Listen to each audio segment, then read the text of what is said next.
Mas humaba ang gabing iyon kaysa sa inaasahan ko matapos ang isang nakakapagod na linggo sa Reno at nang huminto ang Uber sa harap ng bahay ng mga magulang ko, nagsimula ng magkarera ang isip ko tungkol sa maaaring mangyari sa gabing iyon.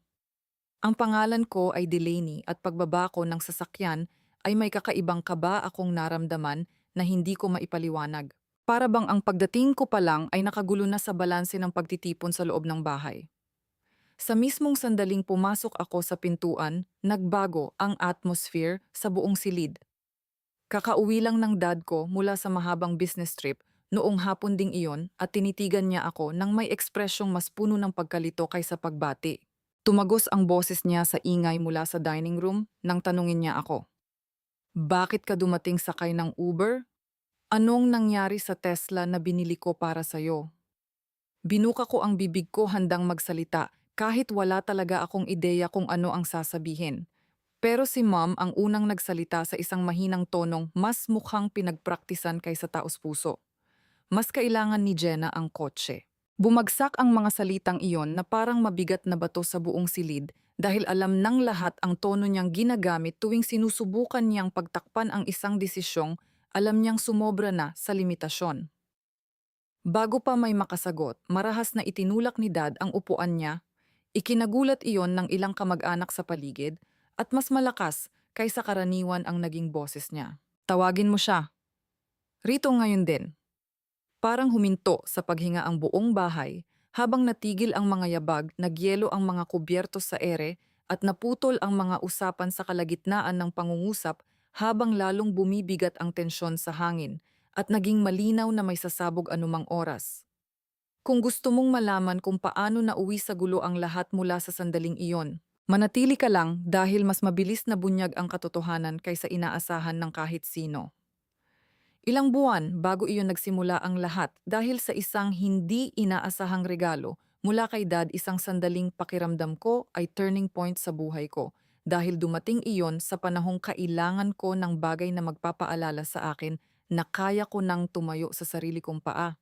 Noong hapong iyon, bihira akong makita si Dad na ganoon. Kasigla nang pumasok siya sa driveway at ibinigay sa akin ang susi ng isang bagong Tesla habang sinasabing gusto niyang kilalanin ang pagsisikap ko sa pagbuo ng posisyon ko sa bago kong kumpanya. Matagal na panahon na rin mula nang maramdaman kong tunay niya akong napansin. At hanggang ngayon ay naaalala ko pa rin ang init ng pagpapahalagang iyon na bumalot sa akin na parang pangakong pinaghirapan kong makuha, hindi simpleng swerte lang.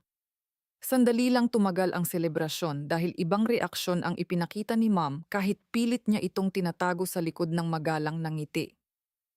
Para sa isang taong karaniwang pumapalakpak sa bawat tagumpay ng pamilya. Kakaiba ang tensyon niya habang nagdi-dinner kami, lalo na tuwing napupunta ang usapan sa personal na achievements. Wala siyang direktang sinabi noon, pero napansin ko ang maliliit na komentong isiningit niya sa pagitan ng mga usapan tungkol sa kung paano dapat nagtutulungan ang bawat miyembro ng pamilya, gaano man ito kahirap o kaabala minsan. May kutob akong may ibig siyang ipahiwatig, pero hindi ko lubos na naintindihan ang totoong pakay niya hanggang sumunod na linggo. Mas luminaw iyon nang magkaroon ng problema si Jenna sa trabaho at umuwi siyang mukhang pagod na pagod dahil sa mahabang oras ng trabaho at hindi siguradong sitwasyon. Sa ilang pagkakataon, habang kumakain kami, paulit-ulit ibinabalik ni Mom ang usapan sa sitwasyon ni Jenna. Para bang ilang beses na niyang inensayo kung paano ito ihaharap sa paraang mapapasa sa akin ang responsibilidad. Paulit-ulit niyang binabanggit na kailangan ni Jenna ng sasakyan para sa trabaho dahil lagi itong kailangang bumiyahe sa iba't ibang lugar sa bayan at halos imposible raw gawin iyon gamit ang luma at sirang sasakyan nito. Dahan-dahan niyang binuo ang usapan tungkol sa sakripisyo at obligasyon gamit ang maingat na tonong gustong magmukhang patas kaysa mapanlamang, pero ramdam kong palakas ng palakas ang pressure sa akin. Habang tumatagal, lalo kong napapansin ang paulit-ulit niyang tema tuwing sabay kaming kumakain, sinasabing dumaraan si Jenna sa totoong paghihirap at kailangan nito ng agarang tulong. Binibigyang diin niya na hindi raw dapat ako lumayo sa problema ng sariling pamilya, lalo na ng isang kapatid na babae, na ginagawa naman daw ang lahat ng makakaya niya kahit palaging laban sa kanya ang sitwasyon. Sa bawat pag-uusap, Mas lalo akong tinatamaan hanggang sa nagsimula akong magtanong sa sarili kung pagiging makasarili ba ang pananatili ng bagong kotse sa akin imbes na praktikal na desisyon lamang iyon. Sinabi niya sa akin na matatag ang buhay ko habang si Jenna ay hirap na hirap ng pagsabay-sabayin ang lahat at sa bawat paraan ng pagsasalita niya ay laging may bigat ng moral na obligasyon kaysa simpleng pakiusap lamang. Kalaunan. Pakiramdam ko ay emosyonal na akong naiipit dahil ang pagtanggi ay parang pagtataksil na rin sa mga pagpapahalagang pampamilya na paulit-ulit niyang ipinipilit na tama. Kahit na pinadali ng Tesla ang biyahe ko araw-araw at nagsilbing simbolo ng pagkilala sa mga naabot ko, napilitan akong pumayag na ipahiram muna ito pansamantala sa kapatid ko. Sa mismong sandaling lumabas sa bibig ko ang desisyong iyon, may tahimik na pagsisising bumigat sa dibdib ko dahil may kung anong mali sa kahilingang iyon kahit hindi ko pa matukoy kung ano talaga ang bumabagabag sa akin. Tumugon si Ma'am na may ekspresyon ng ginhawang masyadong mukhang pinaghandaan para maging natural at tiniyak niyang panandalian lang naman daw iyon. Iginiit niya na hindi dapat maging dahilan iyon ng alitan naming magkapatid at hiniling niyang maging mapagpasensya ako para maiwasan ang hindi kailangang tensyon sa bahay. Ipinakita niya ang usapan na parang simpleng pansamantalang adjustment lang na magpapalakas pa raw sa samahan ng pamilya imbes na sumira rito. Kaya naman naramdaman kong kapag tumanggi ako ay magmumuka akong walang malasakit sa mga taong mahal ko. Pero kahit paulit-ulit niya akong pinapanatag, may maliit na parte sa akin na nagsasabing, ang pagbibigay ko ng Tesla ay parang pagbubukas ng pintong baka mahirapan na akong isara balang araw. Iniabot ko ang susi na may pilit ng ngiti habang kinukumbinsi ang sarili kong panandalian lang naman iyon at babalik din agad sa normal ang lahat. Ngunit makalipas ang 3 linggo, nagsimulang lumitaw ang mga problemang hindi ko na kayang balewalain. Patuloy na pinahahaba ni Jenna ang panahon ng panghihiram niya gamit ang mga paliwanag na sapat na maayos para magmukhang makatwiran. Pero may kung anong mali sa boses niya dahil hindi nito tugma ang matinding problemang sinasabi niyang kinakaharap niya. Lagi siyang may bagong kwento tungkol sa krisis sa trabaho o mahigpit na deadlines na nangangailangan daw ng maaasahang sasakyan at paulit-ulit niyang binibigyang diin kung gaano raw kalaking tulong ng setup na iyon para mapanatili niyang maayos ang buhay niya. Noong una, gusto ko siyang paniwalaan dahil sa pamilya namin mas madali palaging magtiwala kay Jenna kaysa questionin siya. Pero habang tumatagal unti-unting nauubos ang pasensya ko dahil sa bawat bagong pakiusap niya ay mas lalo itong tunog inensayo. Walang pag-aalinlangang kinampihan ni Ma'am si Jenna at sinasabihan akong tigilan ko raw ang paglalagay ng pressure sa panahong tinatawag niyang maselang yugto ng buhay nito. Paulit-ulit niyang inuulit ang linyang iyon hanggang sa tila naging echo na iyon sa bawat gabi ko. At lagi niyang ipinipilit na kailangan daw ni Jenna ng pangunawa habang hinaharap nito ang mga problemang dinadala niya. Napansin kong pamilyar ang ritmo ng mga salita ni Ma'am, isang ritmong laging lumalabas tuwing may kailangan si Jenna. Unti-unti kong naramdaman na isinasantabi ang mga nararamdaman ko para lamang mapanatili ang ginhawa ng ibang tao sa paligid ko at hindi ko maintindihan kung bakit tila napakalaking abala ng damdamin ko para sa kanila. Habang dumadami ang mga araw na hawak ni Jenna ang kotse, nagsimula ng mas maapektuhan ang budget ko dahil sa palagiang paggamit ng rideshare services. Sunod-sunod na Uber receipts ang pumapasok sa inbox ko at bawat isa ay pinipilit akong bawasan ang lingguhang gastos ko para lang may pambayad sa isa na namang biyahe sa Reno. Ang simpleng pagko-commute ay naging maliit na laban araw-araw lalo na kapag may hindi inaasahang delays. Pilit kong pinapakalma ang sarili ko sa pag-aakalang pansamantala lang naman ang abalang iyon pero patuloy pang lumalala ang sitwasyon sa paraang hindi ko pinaghandaan. Sa bawat pagbukas ko ng app para umorder na naman ng sasakyan, mas lalo kong nararamdaman ang tahimik na frustration na naiipon sa loob ko. Nagbago ang lahat isang hapon nang mag-text ang best friend kong si Hailey ng tanong na hindi ko kayang balewalain. Sinabi niyang nakita niya si Jenna na nagmamaneho ng lumang sedan sa parking lot ng isang grocery store at ramdam ko ang pagkalito niya sa bawat salitang tinype niya. Alam ni Hailey ang tungkol sa Tesla at natural niyang inakalang iyon ang ginagamit ni Jenna. Kaya ang makita ang kapatid ko sa ibang sasakyan ay parehong nakapagpalito at nakapagpabagabag sa amin. Ilang minuto akong nakatitig lang sa mensahe habang paulit-ulit itong iniisip at sinusubukang unawain kung paano nagkaroon si Jenna ng access sa isang kotse na hindi naman pagmamay-ari ng kahit sino sa pamilya namin. Habang mas matagal ko itong pinag-iisipan, mas lalo lamang nagbanggaan ang mga detalye laban sa bawat paliwanag na ibinigay sa akin ni Jenna. Nang tanungin ko si Ma'am tungkol sa hindi pagkakatugma ng mga kwento nila, napakabilis ng sagot niya, halos parang matagal na niya itong pinaghandaan. Sinabi niyang nasa specialized shop daw ang Tesla para sa maintenance at iminungkahi pa niyang baka nagkamali lang si Hailey ng taong nakita. Masyadong mabilis ang pagbaliwala niya sa concern ko at ang gaan ng paraan ng pagtanggi niya rito ay nag-iwan ng mabigat na pakiramdam sa dibdib ko. Narinig ko na dati ang ganoong tono mula kay Mom. Kadalasan tuwing may gusto siyang problema na mawala na lang ng hindi na pinag-uusapan pa. Habang nagpapatuloy ang usapan namin, napansin kong paikot-ikot ang mga sagot niya at iniiwasan nitong direktang tugunan ang mga tanong ko. Sa bawat pagtatangka kong kausapin sila, lalo kong napapansin ang hindi pagkakatugma ng mga kwento ni na Jenna at Mom. Binabanggit ni Jenna ang tungkol sa maliliit na repairs na nangangailangan pa raw ng dagdag na oras, samantalang ipinipilit naman ni Mom na maayos ang kondisyon ng kotse maliban sa routine maintenance. Habang tumatagal, mas lalo lamang nagsasalubong ang mga kwento nila sa paraang hindi nagtutugma at ang mga detalyeng ibinibigay nila ay unti-unting lumalayo sa anumang maituturing na katotohanan. Nagsimula akong itatak sa isip ang bawat paliwanag nila, umaasang baka bunga lang ito ng stress at hindi ng mas malalim na problema. Pero iba ang sinasabi ng tensyong namumuo sa sikmura ko.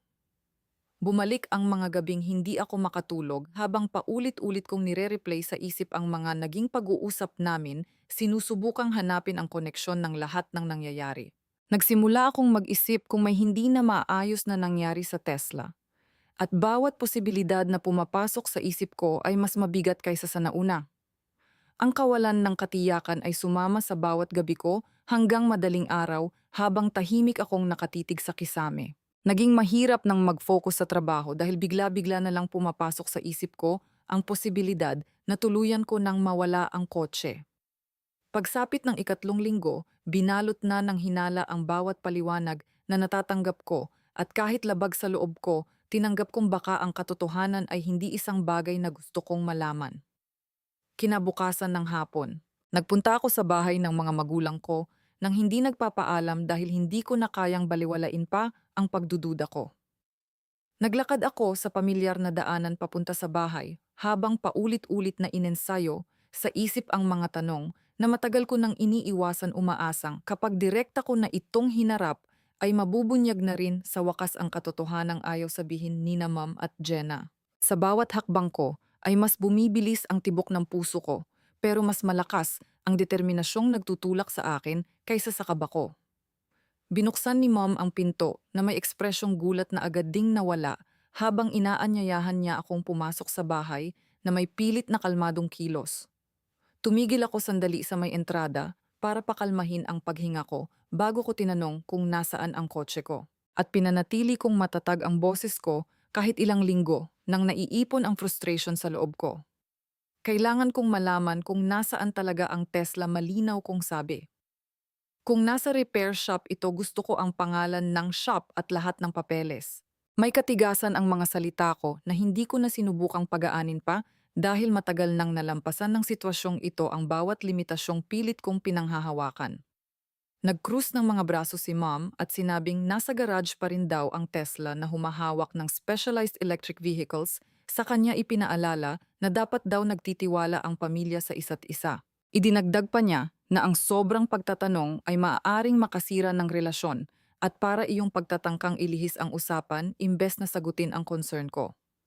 Ang tono niya ay parang inaasahan niyang tatanggapin ko na lang ang paliwanag niya nang wala ng karagdagang tanong. Pero sa halip na mapanatag ako, mas lalo lamang lumalim ang pagdududa ko dahil sa paraan ng pagsasalita niya. Bago pa ako makasagot, pumasok si Jenna sa silid na may ekspresyong halo ng pagkainis at pag-iingat. Inulit ko ang tanong ko tungkol sa Tesla habang pinipilit panatilihing kalmado ang boses ko kahit unti-unti nang lumalabas ang inis ko. Inulit lang ni Jenna ang parehong kwento ni Mom. Sinasabing kailangan pa raw ng dagdag na trabaho ang kotse at tumatawag daw siya sa shop kada ilang araw para humingi ng updates. Iniiwasan ng paliwanag niya ang bawat detalyeng mahalaga. Wala siyang maibigay na petsa paglalarawan ng repair resibo o kahit timeline kung kailan magiging maayos ang kotse. Habang mas marami siyang sinasabi, mas lalo kong nararamdaman na gumagawa lamang siya ng pader ng malalabong paliwanag para mapagtakpan ang katotohanan. Bawat pangungusap niya ay palayo ng palayo sa simpleng facts na hinihingi ko at ang pag-iwas niyang makatingin sa akin ng diretso ng higit sa ilang segundo ay nagsasabing alam niyang kulang at hindi ka panipaniwala ang mga sagot niya. Humigpit ang ekspresyon ni Mom habang muli kong tinatanong si Jenna tungkol sa mga hindi nagtutugmang kwento na ilang linggo nang naiipon. Habang sinusubukan kong linawin ang sitwasyon, mas lalo kong napapansin ang discomfort ni Mom at agad siyang sumasabat na parang kailangan niyang protektahan si Jenna laban sa mga tanong ko. Ramdam ko ang pagbabago ng atmosphere sa silid habang pareho nilang sinusubukang panatilihin ang iisang kwento. Pero wala pa rin sa kanila ang makapagbigay ng diretso at malinaw na sagot. Nakakasakal ang tensyon habang unti-unti kong napagtanto na hindi ang mga tanong ko ang totoong dahilan ng frustration nila, kundi ang posibilidad na mabuwag ang kasinungalingang pilit nilang pinanghahawakan. Sa huli inamin ni Jenna na wala raw sa kanya ang mga papeles dahil naiwan niya ang lahat sa bahay-bagay na lalo lamang nagpalalim ng pagdududa ko. Habang mas sinusubukan niyang ipagtanggol ang sarili niya, mas nanginginig ang boses niya at ang kawalan ng kumpiyansa sa paliwanag niya ay mas marami pang ibinunyag kaysa sa gusto niyang ipakita. Patuloy pa rin niyang iniiwasan ang direktang pagtitig sa akin at sa bawat paglingon niya palayo ay mas lalo akong napupuno ng sama ng loob. Bumigat ng bumigat ang katahimikan sa pagitan namin hanggang sa naging malinaw na wala na akong mapapala kung magtatagal pa ako roon. Napagtanto akong hindi kailanman ibibigay ni na Mom at Jenna ang impormasyong matagal na nilang pilit itinatago at ang pagpupumilit ko pa ay lalo lamang magpapalalim sa lamat na nabubuo sa pagitan namin. Lumapit ako sa pinto na may tahimik na pag-unawang kailangan ko nang alamin ang katotohanan ng mag-isa. Umalis ako ng bahay nang walang ibang sinabi determinado ng malaman kung ano talaga ang itinatago nila sa akin.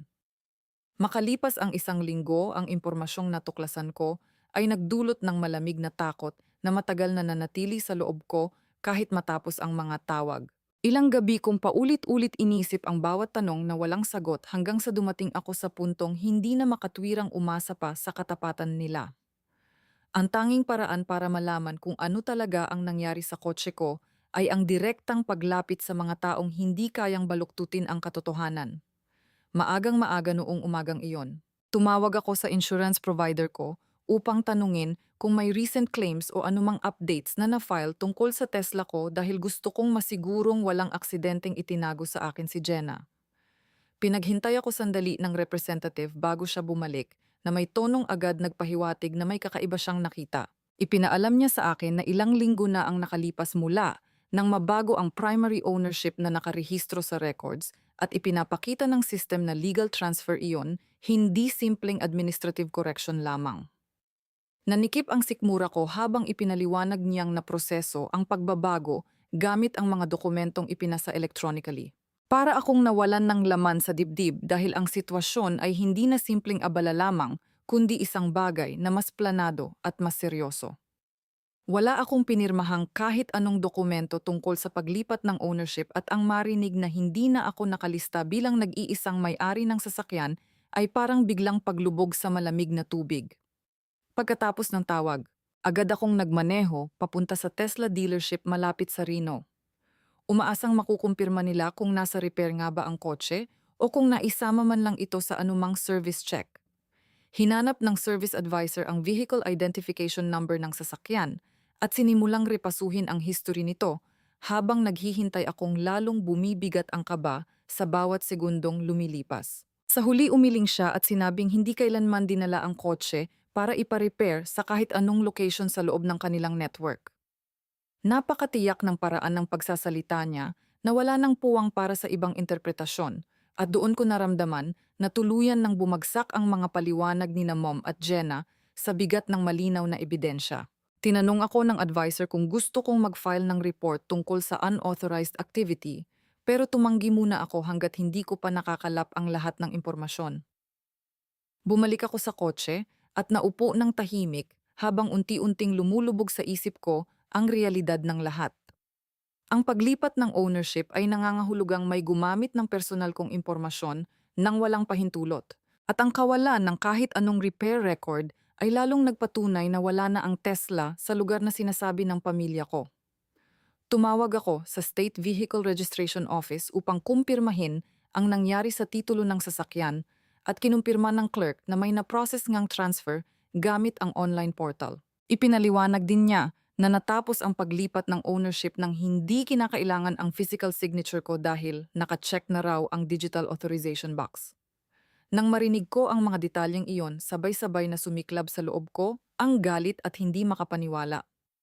Ang timeline sa mga dokumento ay halos eksaktong tumutugma sa panahon kung kailan ginagamit ni Jenna ang kotse. At mas lalo iyong naging masakit tanggapin. Paulit-ulit kong binalikan sa isip ang mga naging pag-uusap namin, inaalala ang inensayong tono ni Jenna at ang pilit na kalmadong paraan ng pagsasalita ni Ma'am tuwing humihingi ako ng linaw. Sa bawat bagong detalye, mas lalo kong nakikita kung gaano nila kaingat na itinago ang katotohanan. At mas bumibigat ang pakiramdam ng pagtataksil habang binubuo ko ang lahat ng piraso sa isang malinaw na larawan. Nasa mahabang business trip si Dad sa buong panahong nangyayari ang lahat ng ito at doon ko napagtantong ang paghihintay sa pagbalik niya ang magbibigay sa akin ng pinakamahalagang bagay na kailangan ko. Isang boses ng awtoridad na nauunawaan kung gaano kaseryoso ang paglabag sa pinansyal na hangganan. Pinili kong manahimik muna tungkol sa lahat ng natuklasan ko hanggang sa makauwi si Dad dahil alam kong ang presensya niya ang pipigil kina Mom at Jenna na baluktutin ang kuwento at ibaling ang sisi sa ibang tao. Ang mga sumunod na araw ay naging kakaibang tahimik, pero sa ilalim ng katahimikang iyon ay unti-unting lumalaki ang determinasyon ko.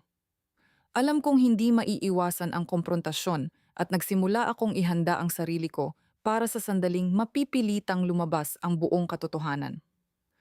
Nang gabing iyon, may kakaibang bigat ang katahimikang sumunod sa akin mula sa sidewalk hanggang sa pintuan ng bahay.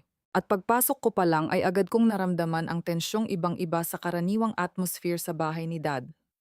Dumating na naman ako sakay ng Uber dahil wala na akong ibang pagpipilian at pilit kong pinakalma ang sarili bago pumasok sa dining room kung saan naghihintay na ang lahat.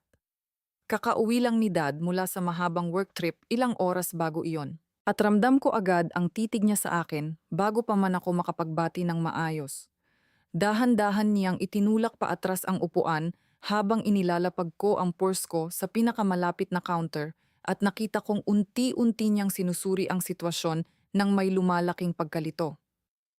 Sa wakas ay nagsalita siya sa tonong may halong awtoridad at hindi makapaniwala habang malinaw na nagtatanong. Bakit ka dumating sakay ng Uber? Anong nangyari sa Tesla na binili ko para sa'yo? Umalingaw-ngaw ang boses niya sa buong silid sa paraang napatingin ang lahat ng nasa mesa. Sinubukan kong huminga ng malalim para makapagpaliwanag kahit hindi ko alam kung saan magsisimula. Pero mabilis na sumabat si Ma'am gamit ang sagot na masyadong tunog pinaghandaan para maging natural. Mas kailangan ni Jenna ang kotse. Kalmado ang boses niya sa paraang lalo lamang nagmukhang inensayo ang buong paliwanag kaysa totoong taos-puso. Nanatili siyang nakaupo, ngunit mahigpit niyang hawak ang tinidor na parang malinaw na wala siyang balak hayaang makapagsalita pa ako. Tumayo si Dad nang may lakas na nagpanginig sa gilid ng mesa kahit hindi pa niya agad itinaas ang boses niya. Humigpit ang panga niya sa paraang bihira kong makita at muli niyang inulit ang tanong sa mas matalim na tono na tumagos sa buong silid. Nang walang sinumang makapagbigay ng paliwanag, tuluyan siyang sumigaw. Tawagin mo siya rito ngayon din. Malakas na kumalabog pa atras ang upuan niya habang lumalayo siya sa mesa at sapat ang bigat ng utos niyang iyon para mapatigil si Ma'am sa kinatatayuan niya. Makalipas ang ilang segundong mabigat na katahimikan, lumabas si Jenna mula sa hallway at ang kaba sa postura niya ay mas marami pang ibinunyag kaysa anumang paliwanag na maaari niyang sabihin. Iniwasan niyang tingnan kami ni Dad at sa halip ay nakatitig lamang sa carpet na para bang kaya siyang protektahan nito laban sa pananagutan. Agad siyang hiningan ni Dad ng sagot at inutusang ipaliwanag kung ano talaga ang nangyari sa Tesla nang hindi siya binibigyan ng pagkakataong umiwas o magpatagal pa. Noong una, sinubukan ni Jenna na magbigay ng malabong paliwanag tungkol sa mechanical issues at problema sa papeles, pero ang bawat sinasabi niya ay walang malinaw na detalye. Nanginginig ang boses niya habang ipinipilit na pansamantala lamang daw ang lahat, kahit halatang siya mismo ay hindi kumbinsido sa mga dahilan niya. Tahimik lamang na nakatayo si Dad at habang mas tumatagal ang katahimikan niya, mas lalo namang nawawala ang composure ni Jenna. Sa huli tuluyan, nang nagkawatak-watak ang mga paliwanag niya hanggang sa wala ng malinaw na direksyong patunguhan ang mga salita niya at naging hindi pantay ang paghinga niya habang desperado siyang naghahanap ng anumang puwedeng paniwalaan. Tuluyan nang bumigay ang pagpipigil niya at nagsimula siyang umiyak bago pa niya maitago iyon. Sa nanginginig na boses, inamin niya ang totoo, sinabi niyang ibinenta niya ang Tesla para mabayaran ang mga personal na utang na ilang buwan na niyang itinatago. Inamin din niya na pakiramdam daw niya ay wala na siyang ibang paraan at naniwala siyang ang pagbebenta ng kotse ang pinakamabilis na solusyon sa lahat ng problema niya. Sinabi niyang balak naman daw niyang palitan agad iyon bago pa may makapansin, pero bumagsak ang buong plano niya sa mismong sandaling nawala ang pera sa account niya. Mas lalo siyang napaiyak nang aminin niyang pumirma siya sa mga dokumentong wala siyang karapatang pirmahan. Yumuko si Mom at mahina siyang humingi ng tawad kay Dad. Inaaming alam niya ang tungkol sa pagbebenta at sinubukan niyang protektahan si Jenna sa pamamagitan ng pagtatago ng katotohanan. Ipinaliwanag niyang, inakala niyang maaayos din ng tahimik ang sitwasyon, pero ngayon ay napagtanto niyang hinayaan niyang lumala ito hanggang sa maging mas mapanira kaysa sa inaasahan niya. Pinunasan niya ang mga mata niya habang humihingi rin ng tawad sa akin. Kahit halos hindi na marinig ang boses niya. Binalot ng napakabigat na katahimikan ang buong silid hanggang sa tila naglaho ang lahat ng tunog maliban sa mahinang ugong ng ilaw sa kusina, at kahit iyon ay parang unti-unti ring nawala habang pinoproseso ni Dad ang lahat ng nangyari. Nanatili lang akong nakaupo nang hindi nagsasalita dahil sapat na ang katotohanang lumantad nang wala nang kailangan pang idagdag mula sa akin. Kinabukasan ng umaga, pinapunta ako ni Dad sa opisina niya para sa pribadong pag-uusap. Maaga akong dumating dahil ramdam kong ang pag-uusap na iyon ang magtatakda ng direksyon ng relasyon ko sa pamilya namin. Ipinaupo ako ni Dad sa tapat ng desk niya habang nire-review niya ang ilang dokumentong inihanda magdamag. Kalmado ang tono niya, pero halata sa mukha niya ang bigat ng desisyong matagal na niyang napagpasyahan. Ipinaliwanag niyang nakipag-ugnayan na siya sa insurance company bago niya ako tawagan dahil kailangan niya ng independent confirmation tungkol sa status ng ownership. Sinabi raw ng insurance company na ako pa rin ang nag-iisang legal owner ng Tesla. Ibig sabihin ay walang legal na bisa ang naging bentahan ng sasakyan. Huminto siya sandali para hayaang lubos kong maunawaan kung gaano kaseryoso ang paglabag na nangyari. Ipinaliwanag ni Dad na kailangan ang verified signature ko para maging legal ang transfer of ownership at dahil hindi iyon kailanman naibigay. Malinaw na may nagtangkang manipulahin ang mga dokumento sa paraang maaaring magdulot ng legal na problema sa buong pamilya namin. Nilinaw niya na ang ginawa ay hindi lamang panlilin lang, kundi isa ring kriminal na paglabag sa ilalim ng mga regulasyon ng Nevada tungkol sa vehicle ownership. Nang marinig ko mismo kay Dad ang lahat ng iyon, mas lubos kong naunawaan kung gaano kalaki ang ginawa ni Jenna at lalo lamang nitong pinalalim ang distansyang matagal nang nabubuo sa pagitan naming dalawa. Pagkatapos noon, ay ibinahin ni Dad ang usapan sa isang bagay na matagal na pala niyang pinag-isipan sa loob ng ilang buwan. Naniniwala siyang ang tuloy-tuloy niyang financial support ay nakalikha ng hindi magandang dependency na nagtutulak sa padalos-dalos at irresponsableng pag-uugali. Sinabi niyang ititigil na niya ang lahat ng discretionary assistance para kina Mom at Jenna upang magkaroon ng tunay na accountability. Binigyang diin niya na kailangang maibalik ang independence upang hindi na maulit ang katulad na insidente. Ang desisyong iyon ay malinaw na malaking pagbabago sa paraan ng pamamahala niya sa finances ng pamilya. Kahit magulo ang nararamdaman ko, naiintindihan ko kung bakit kailangan niyang ibalik ang mga hangganang matagal nang nabura. Nang magsalita si Dad tungkol kay Jenna, nagbago ang tono niya. Ipinaliwanag niyang obligado si Jenna na bayaran ng buo ang market value ng Tesla. Isasagawa raw ang mga bayad sa ilalim ng isang written agreement na ihahanda ng abogado niya. Ang arrangement na iyon ang magpipilit kay Jenna na akuin ang responsibilidad ng mga naging desisyon niya imbes na ipasa ang bigat nito sa ibang tao. Naniniwala si Dad na mas matututo siya sa consequences kaysa sa kahit anong sermon na maaari niyang ibigay. Nanatili akong tahimik dahil kailangan ko pang tanggapin ang laki ng lahat ng nangyari. Tinalakay rin ni Dad ang pagkakasangkot ni Mom. Sinabi niyang kumuha si Mom ng pera mula sa Household Emergency Fund na siya mismo ang nangangasiwa at ginamit niya iyon upang takpan ang financial gap na nalikha ng ginawa ni Jenna. Ipinaliwanag niyang kailangan ding bayaran ni Mom ang perang nagamit niya sa ilalim ng repayment schedule na kapareho ng kay Jenna. Nabigla ako sa desisyong iyon dahil hindi ko napagtanto kung gaano kalalim ang pagkakasangkot ni Mom sa buong sitwasyon. Binigyang diin ni Dad na kailangang maibalik ang katapatan bilang sentro ng pamilya namin at ito raw ang unang hakbang para maitama ang lahat. Habang nagpapatuloy ang pag-uusap, sinabi kong kailangan ko ng distansya upang muling magkaroon ng malinaw na pag-iisip. Ipinaliwanag ko kay Dad na hindi ko na kayang manatiling bahagi ng isang sitwasyong paulit-ulit na sumisira sa emotional well-being ko. Maingat siyang nakinig at sumang-ayon na makatutulong ang paglayo upang maibalik ko ang katatagang matagal kong nawala. Tiniyak niya sa akin na hindi ko kailangang akuin ang responsibilidad ng pag-aayos ng mga relasyong ibang tao naman ang sumira.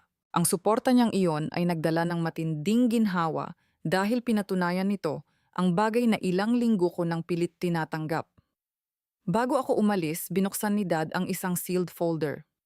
Sa loob nito ay ang updated version ng huling habilin niya. Sinabi niyang nagdesisyon siyang baguhin ang estate plan niya upang mailipat sa akin ang pangunahing mga ari-arian niya.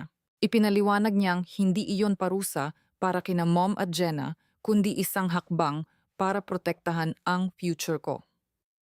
Labis akong na-overwhelm dahil ang pagbabagong iyon ay simbolo ng pagtitiwalang hindi ko kailanman inasahang matatanggap mula sa kanya. Ramdam pa rin namin ang bigat ng buong sitwasyon kahit ipinapakita niya ang kumpiyansa niya sa kakayahan kong dalhin ang responsibilidad na iyon. Lumabas ako sa opisina niya na may halong pagod at linaw sa isip. Totoo ang consequences ng lahat ng nangyari at kailangan talagang mangyari ang mga iyon. Hindi magiging madali ang landas na tatahakin ko pagkatapos noon, pero iyon ang unang pagkakataon sa matagal na panahon na naramdaman kong kaya ko nang tumayo ng mag-isa. Makalipas ang 2 buwan, tuluyan nang nagbago ang takbo ng buhay ko. Gumigising ako tuwing umaga na may pakiramdam ng kontrol na matagal nang nawawala sa akin. Ang distansyang ginawa ko mula kina Mom at Jenna ay naging hangganang nagbigay sa akin ng katatagan at ginamit ko ang kalinawang iyon upang buuing muli ang mga bagay na unti-unting nawala sa akin sa pagdaan ng panahon. Isa sa pinakamahalagang hakbang na ginawa ko ay ang pagbili ng bagong kotse gamit ang sarili kong ipon. Ang pagpirma ko sa mga dokumento habang nakalimbag ang pangalan ko sa bawat linya ay nagbigay sa akin ng pagkakataong mabawi ang kumpiyansang nasira dahil sa mga buwang puno ng panlilinlang. Ang kalayaang magkaroon ng isang bagay na walang nakikialam ay tumulong sa akin upang tuluyang makapamuhay sa paraang tunay na akin lamang. Mas lalong lumalim ang relasyon ko kay Dad habang patuloy niyang ipinapakita ang katatagang gumabay sa mga naging desisyon niya noong panahon ng komprontasyon. Mas madalas na kaming mag-usap at sa bawat pag-uusap namin ay may tonong nagpapaalala sa akin na kayang buuing muli ang tiwala kapag nakabatay ito sa katapatan. Regular niya akong kinukumusta. Hindi dahil nagdududa siya sa kakayahan kong tumayo sa sarili kong paa, kundi dahil gusto niyang masigurong may pagkakataong maghilom ang mga emosyonal na sugat na iniwan ng pagtataksil. Naging tahimik siyang paalala na karapat-dapat akong igalang sa loob ng pamilya kahit matagal nang hindi kinilala ni na Mom at Jenna ang katotohanang iyon. Samantala, Naging mas komplikado ang buhay ni na Mom at Jenna matapos ihinto ni Dad ang financial support niya. Dahil wala na ang tuloy-tuloy na tulong, napilitan silang harapin ang realidad na matagal nilang tinatakasan gamit ang mga dahilan at emotional manipulation. Nahirapan si Jenna sa repayment agreement kaya napilitan siyang maghanap ng pangalawang trabaho tuwing gabi. Sinubukan niyang manatiling composed sa tuwing may kaharap na extended relatives pero napansin ng lahat ang pagbabago sa ugali niya nang hindi na siya makadepende sa ibang tao para saluhin ang mga pagkakamali niya. Naabutan na siya ng mga naging desisyon niya at sinundan siya ng consequences sa bawat hakbang ng pagbabayad niya sa utang. Hinarap din ni Mom ang sarili niyang mga pagsubok habang sinusubukan niyang pamahalaan ang mga gastusin nang wala ang nakasanayan niyang unconditional help mula kay Dad. Ilang beses din niyang sinubukang makipag-ugnayan sa akin para kumbinsihin akong bumalik sa dating family dynamic pero bawat pagtatangka niya ay kulang sa tunay na accountability. Mas nakatuon siya sa hirap na nararanasan niya kaysa sa pag-amin sa pagkasira ng tiwalang tinulungan niyang buuin. Nakilala ko ang mga pag-uusap na iyon bilang pagtatangkang ibalik ang dati at hindi bilang totoong pagsisisi kaya nanatili akong matatag sa mga boundaries na tumulong sa akin upang mabawi ang emotional balance ko. Mas naging mahalaga sa akin ang pagprotekta sa sarili kong kapayapaan kaysa pagtanggap ng mga paghingi ng tawad na walang kasamang katapatan. Habang lumilipas ang mga linggo, natuklasan kong hindi pala dumarating ang kapayapaan sa pamamagitan ng pakikipagkasundo. Dumarating ito sa pagtanggap ng distansya. Hindi ko na naramdaman ang responsibilidad na buhatin ang mga relasyong paulit-ulit lamang binabaliwala ang nararamdaman ko. Ang guilt na matagal na nagpanatili sa akin sa mga unhealthy expectations ay unti-unting nawala nang mapagtanto kong ang pagpili sa sarili ko ay hindi pagiging makasarili. Isa itong paraan ng pagligtas sa sarili. Unti-unti kong nakita ang pag-stabilize ng buhay ko habang nakatuon ako sa trabaho, pagkakaibigan at tahimik na mga gabi sa bahay na sa wakas ay naging santuwaryo ko na imbes na lugar ng pagtakas. Ang kalayaang malayo sa gulo ay tumulong sa akin upang buuin muli ang pagkatao ko sa paraang hindi ko pa naranasan noon. Iginagalang ni Dad ang desisyon kong limitahan ang contacts ko sa kanila. Hindi niya iyon kinuwestiyon dahil nauunawaan niya ang kahalagahan ng hayaan ang mga tao na ipakita ang tunay nilang intensyon nang hindi sila pinoprotektahan laban sa consequences ng mga ginawa nila. Nanatili ring hindi binabago ni Dad ang revised estate plan niya. Kahit hindi na niya iyon muling binanggit, hinayaan niyang ang desisyong iyon mismo ang magsalita para sa kanya. At mas malakas pa ang naging mensahe nito kaysa sa kahit anong paghingi ng tawad na sinubukang ibigay ni na Mom at Jenna. Sa pamamagitan ng mga ginawa niya, pinaalala niya sa akin na hindi dapat hinihingi ng loyalty ang pagsasakripisyo ng sariling dignidad. Pagsapit ng ikalawang buwan, napagtanto kong ang closure ay hindi nagmumula sa mga dramatikong pag-uusap o emosyonal na pagkakasundo. Dumarating ito sa tahimik na katiyakang hindi ko na kailangan ang validation mula sa mga taong pinili ang sarili nilang convenience kaysa sa tiwalang ibinigay ko sa kanila. Ang buhay na muli kong binuo ay tunay ng akin hinubog ng mga desisyong ginawa ng malinaw ang isip at hindi dahil sa pressure ng ibang tao. Sa unang pagkakataon matapos ang napakahabang panahon, nakaramdam ako ng seguridad sa sarili kong kwento. Ang healthy boundaries ay nagpoprotekta sa atin laban sa mga pattern na tahimik na sumisira sa ating self-worth. Maaaring mas madaling sumunod sa hindi makatwirang demands sa umpisa, pero madalas ay mas malalim na sakit lamang ang kapalit nito. Ang ownership emotional man o material ay nararapat igalang ng walang negosasyon. Kapag inaabuso ng ibang tao ang tiwala, nagiging mahalaga ang consequences para magkaroon ng tunay na paglago. Ang pagpili ng distansya ay hindi kalupitan. Isa itong pangakong protektahan ang sariling kapakanan kahit pa ang mga taong sangkot ay ang minsang pinakamahal mo sa buhay. Maraming salamat sa pananatili hanggang sa dulo ng kwentong ito. Mas mahalaga sa akin ang oras at bukas na pag-unawa mo kaysa sa kaya kong ipahayag.